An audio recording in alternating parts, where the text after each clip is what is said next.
This is section 9.4. We are going to be solving quadratic equations still, except now we're going to be using a process called completing the square.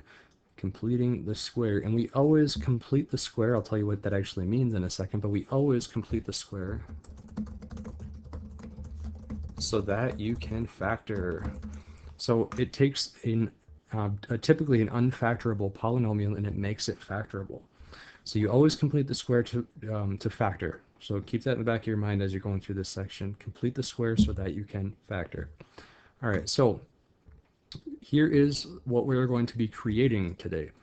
We are going to create perfect square trinomials, and we're going to do that by using what it says right here. So ultimately my goal is to create a trinomial, one of these two patterns, called a perfect square trinomial. And the reason it's called that is because when you factor this, it factors into a quantity squared, either a plus b quantity squared or a minus b quantity squared. So we are trying to create one of these perfect square trinomial patterns. Now, how we're going to do that is what this says right here. We're going to find a number to add on to the end of this that creates a perfect square trinomial, and the number that we're going to add on is always half of the middle coefficient, that quantity squared. So typically you're going to see x plus some number. So a is going to be an x. So you'd have an x squared plus 2 times x times b. So 2b is going to be some number. 2 times something, 2 times b is going to give you some number. And over here it just says 1b. And that's why I wrote here that b is only half of the middle coefficient, because here it says 2 times b. Here it's just 1b. So half of 2b is 1b. So I know that can be kind of confusing, but ultimately the foundation of this section, the goal of this section, is to create a perfect square trinomial by adding that number on the end here that will factor into a quantity squared. So again, we complete the square so that we can factor. You always complete the square so that you can factor. So let's try to drive this home a little bit with some examples. So example number 1, solve the quadratic equation by completing the square. So an easy way to remember how to complete the square, how you know that you need to add something onto the end of this to make a perfect square trinomial, is to do this. You write your binomial, and then we're going to create a perfect square trinomial by completing the square. I'm going to actually add in a square. So if it says complete the square, I'm going to add a square. But I can't just add something to one side of the equation. I have to add it to the other side. So it still equals 15, but now I'm going to have to add a square. So anything you add to one side, you must add to the other. Just trying to make that a little bit better square. I'll just copy it. Ooh, that's not what I want. There we go. All right. So complete the square, add a square to both sides of your equation. Now again, what number do I have to put here to make one of those perfect square trinomial patterns? Well, just like I said in here, we're going to add half of the middle coefficient, that quantity squared. So we're going to take half of 14, so this number right here, it's going to have to be the same on both sides, because anything you add to one, you have to add to the other. This number in both of these spots will be 1/2 of this middle coefficient, 1/2 of 14, that quantity squared. So by adding half of the middle coefficient squared, you create one of these two perfect square trinomials, and that's why it's called completing the square, because you make a perfect square trinomial. All right, so this process right here where you add a square to both sides, and what we're going to fill in that square is this number, that process is called completing the square. So in this first step, it's called completing the square. Let's type that right here. I'm not going to say step 1 because sometimes you have to do other things first, but ultimately we try to get that constant to the other side of the equation just to get it out of the way, so that we can just take half of this middle coefficient and square it to get that number. So this is complete the square. That's what we did in this step. Complete the square. When you add half of the middle coefficient squared, you are completing the square. All right, so what is this number? Half of 14 is 7. Oh, go back to green. Half this number is 7, and 7 squared is 49. So that's what I'm going to put right here. That creates a perfect square trinomial pattern. But actually, I'm gonna make this a little bit simpler to help you remember how to factor this. I'm gonna write this as, instead of 49, this is 7 squared. I'm gonna write 7 squared in these blanks. So the reason that I'm writing this as a 7 squared, it's the way that the equation is set up over here, it's b squared, a number squared. So instead of putting 49, I wrote 7 squared because now I know if this is a 7 squared, well, that tells me that b is 7. So that means that b here is 7. Well, what is a? In my problem right here, a is an x. So a is x, that means that this a is x. So I already know what that's going to factor into. It's going to be the quantity x plus 7 squared because I know what a is and I know what b is. So I just plug in x for a and 7 for b. So using these patterns, if you know a and b, you can just factor them like this. So in this case, it is going to factor into x plus 7 quantity squared equals 15 plus 7 squared. 15 plus 49 is 64. So what I just did in that step, in this step right here, I took the previous trinomial and I factored it. Again, we always complete the square so that we can factor. So that's what this step is, factor. All right. Your last step in all of these problems will always be, if it says solve, to solve. So we still need to solve. That's what we're going to do in the next or last step. All right, so how do we solve this equation? The quantity x plus 7 squared equals 64. Well, that just goes back to what we learned in the last section, solving using square roots. So to undo the square, we take the square root of both sides. The square root of a quantity squared is the absolute value of that quantity, as we talked about in the last section. And the square root of 64 is 8. So here, x plus 7 must equal a negative 8, or it could equal a positive 8. Again, this is all from that last section. Subtract 7 from both sides, we get x equals negative 15. Subtract 7 from both sides, we get a 1. So my two possible solutions here are negative 15 or 1. So this whole process here I am solving. So complete the square, factor, solve. All right, and again, you could plug these back in to double check your answer. So if I plug in negative 15 and I square that quantity, I'm going to get 225. If I add 14 times negative 15, well, that's going to be the same thing as subtracting 14 times 15. And I get out a 15, so 15 equals 15, that's correct. If I plug in a 1, I'll get 1 squared, which is 1, plus 14 times 1 is 14. 1 plus 14 is 15, so that's also true. So those are my two solutions. All right, let's try another one. Same directions. So on this one, we are going to complete the square by adding, I'm going to start by adding a square to both sides of my equation. Complete the square, add a square. All right. Let me just copy my directions down here because we're going to do the same thing. Complete the square, factor, solve.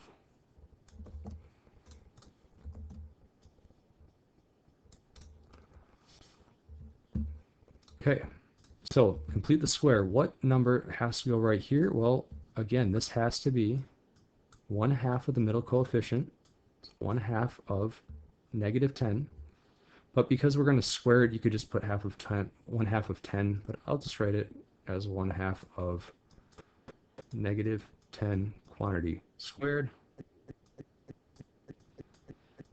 And that is going to be 1/2 of negative 10 is going to be negative 5 quantity squared. And again, I'm not going to write 25 in these blanks. I am going to put it as the quantity negative 5 squared. Same thing over here. The reason I'm doing that again is because it's easier to see how it's going to factor. I can see that this is my b value. Again, x is a and negative 5 is b. And I'm referring to this slide right here. X is a and negative 5 is b in the equation I'm dealing with right now. So I just need to put an x here and a negative 5 here. Oh, I'm sorry here. Do we have a negative in the middle? Yes, we do. Okay. So this is going to factor to the quantity x minus 5 squared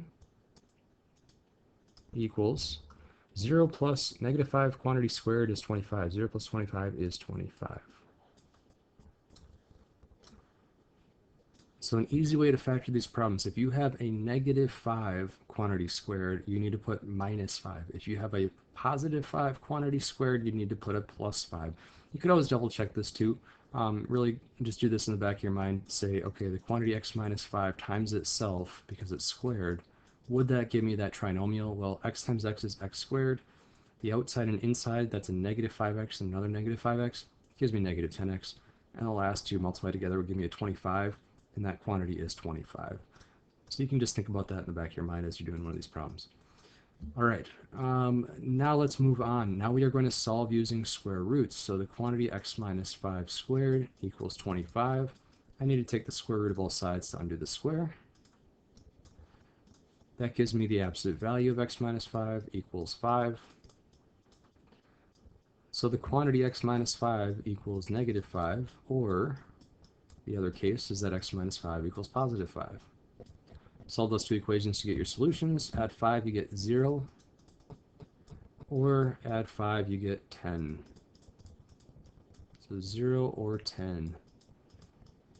If you double check your answers, plug in a 0. 0 squared is 0, minus 10 times 0 is 0. 0 minus 0 is still 0. Plug in a 10, 10 squared is 100, minus 10 times 10 is 100, 100 minus 100 is also 0, so those are correct. All right, that is actually all I have for this section. You might need to watch this a couple of times to get that process down. Again, complete the square by adding half of the middle coefficient squared to both sides of the equation. We always do that so that we can factor. It will always factor, if you complete the square with the correct value, it will always factor to a quantity squared so that you can solve using square roots. So your assignment is a worksheet called Completing the Square. Let me get that open. I'll go through half of that with you. So I'm going to go through the odd problems with you on this one. So let's take a look. It says complete the square and then factor the following perfect square trinomial. All right, so to complete the square, again, we need to add half of the middle coefficient squared. So on number 1, half of 6 squared, I can just write this as half of 6 is 3, so the quantity 3 squared. And then factor, well, since this is a positive 3, this is going to factor to the quantity x plus 3 squared. There we go. That's it. Complete the square and then factor. All right, so the next one, this middle coefficient is a negative. So right away, I know that this is going to factor into an x minus a quantity squared. So what is half of negative 8? It's negative 4. So negative 4 quantity squared completes the square. So x minus 4 quantity squared. Oh, shoot, I said I was going to do the odds. I just gave you a free even problem. All right, tell you what, I'm going to make you do number 3 and 4. All right, so I'll do 5. Skip back to the odds now. So number 5, this one has an invisible 1. So on this one, to complete the square, I need to take half the middle coefficient, which is 1/2. Take that quantity and square it. So this one is going to factor to x plus 1/2 quantity squared. So it still works, even if you have a fraction here, it will still work to complete the square. All right, moving on. Number 7, it says circle all the trinomials that are perfect square trinomials. Again, perfect square trinomials are created when the constant term is half of the middle coefficient squared. So is 9 half of negative 6 quantity squared? Well, half of negative 6 is negative 3. So is this guy negative 3 squared? Well, yeah. So this is a perfect square trinomial. So I'm going to circle this one. And we just go through and look for all of those. Is half of 3 squared 9? Nope. Is half of negative 2, which is negative 1, quantity squared a 1? Well, negative 1 times itself? Yeah, that's negative 1 squared. So this, I just want to make a point here. This one is not half of 3. Half of 3 quantity squared. This one is half of negative 2 quantity squared. So that's a perfect square trinomial. Half of 5 is 2.5. Is 2.5 squared 6.25? Yes, it is. And the next one is half of negative 4, which is negative 2. Is negative 2 squared a 4? Yes, so we'll circle that one. Half of 11 is 5.5. That does not give you 25 when you square it. On this one, half of negative 8 is negative 4. Quantity squared is 16. Half of 60 is 30. 30 squared is 900. And half of 16 is negative 16 is negative 8. Negative 8 quantity squared is not 65, so this one is not a perfect square trinomial. All right, on the next set here, the last two on the front side, it says solve the equation by completing the square. So on number 9, one of the odd problems, on this one, I'm going to, just like I was doing in the lesson, get that constant to the other side. So get that out of there, because that is not half of negative 6 quantity squared. So this is not a perfect square trinomial yet. So I'm going to get that negative 5 out of there. I have x squared minus 6x equals 4 minus 5 is negative 1. Now I can take that binomial on the left side and add that term that will complete the square to make it a perfect square trinomial. And I have to add the same thing to both sides of the equation. So what number has to go here? Again, this step is where I'm going to complete the square.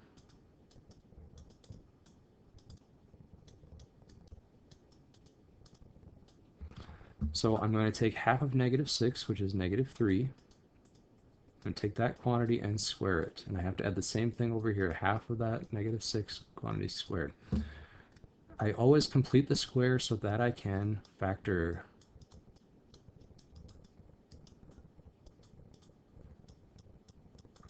So factor, this will factor into x minus 3 quantity squared.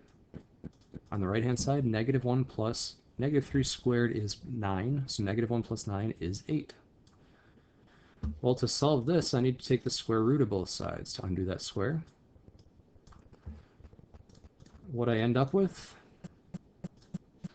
is the absolute value of x minus 3 equals the square root of 8. Well, the square root of 8. 8 is not a perfect square, so on this one, it's going to be a little bit trickier. We've dealt with this in past sections, though. The square root of 8, let's make a little note up here.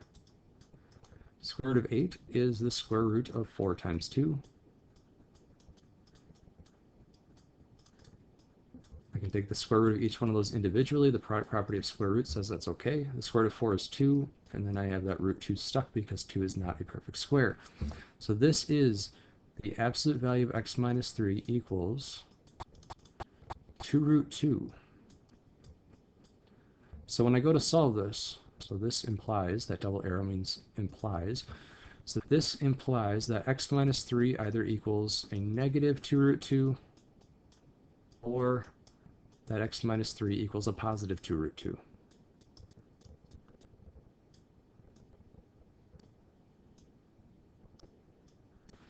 Solve these equations to get your solutions. So if I add 3 to the other side, I get x equals, I have a positive 3 on the other side, and it's still a negative 2 root 2, so 3 minus 2 root 2.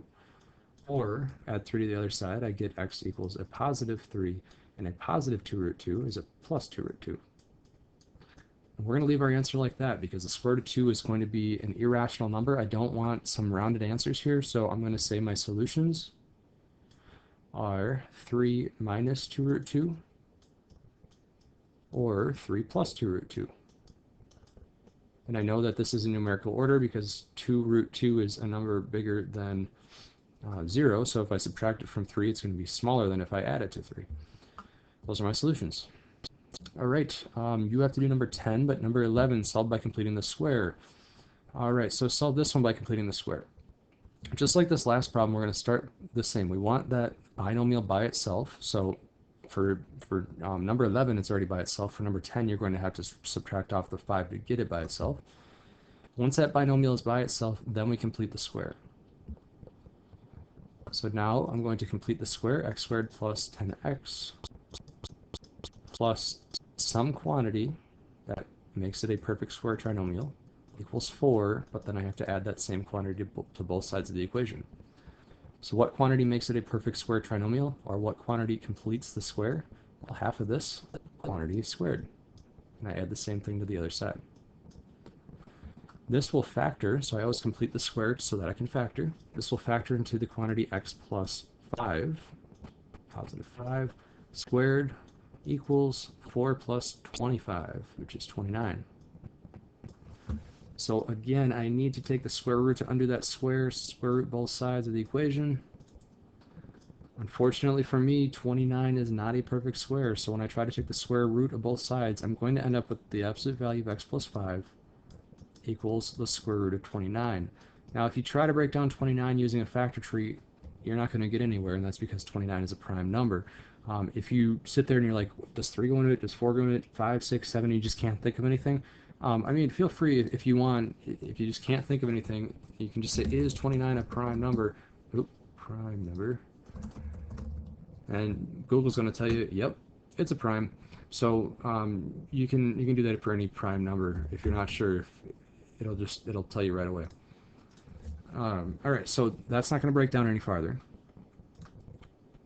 So on this one, I'm going to say that this implies that the quantity x plus 5 either equals negative square root 29 or x plus 5 equals positive square root 29. So subtract 5 from both sides of these equations to get your answers. So here I'm going to get negative 5 minus root 29, or subtract 5 from both sides here, I get negative 5 plus square root 29 because it's a positive square root 29. Typically, you write the constant in front of the root, and the reason for that is if I were to put the minus 5 out here, it's not technically wrong, but then it's hard to tell if you meant to put the square root over it or not. So that's why usually the constant will go out in front of the square root. So my two answers here, on the first one I'm subtracting something from negative 5, on the next one I'm adding something to negative 5. So this first one is smaller because I'm subtracting from negative 5, so I put this one first. And this one is larger because I'm adding something to negative 5. And those are my answers. All right, for the last one I'm going to go through here, it says write the given equation in vertex form. Ooh, I'm glad I'm going through this with you because I do apologize. This is what we're going to get into in the next section, so we are not going to do numbers 12, 13, or 14 just yet. So we can get rid of all of those questions here. So you are only responsible for 1, 2, 3, 4, 5 questions, a whopping 5 questions. We are going to practice this more for your next assignment as well, but for this first one, I just want to get you exposed to it, thinking about it a little bit. And again, you are supposed to be writing down the work that I do as well, and use that work to help you with the other problems, okay? But skip these last 3 for now. All right, thank you. Let me know if you have any questions.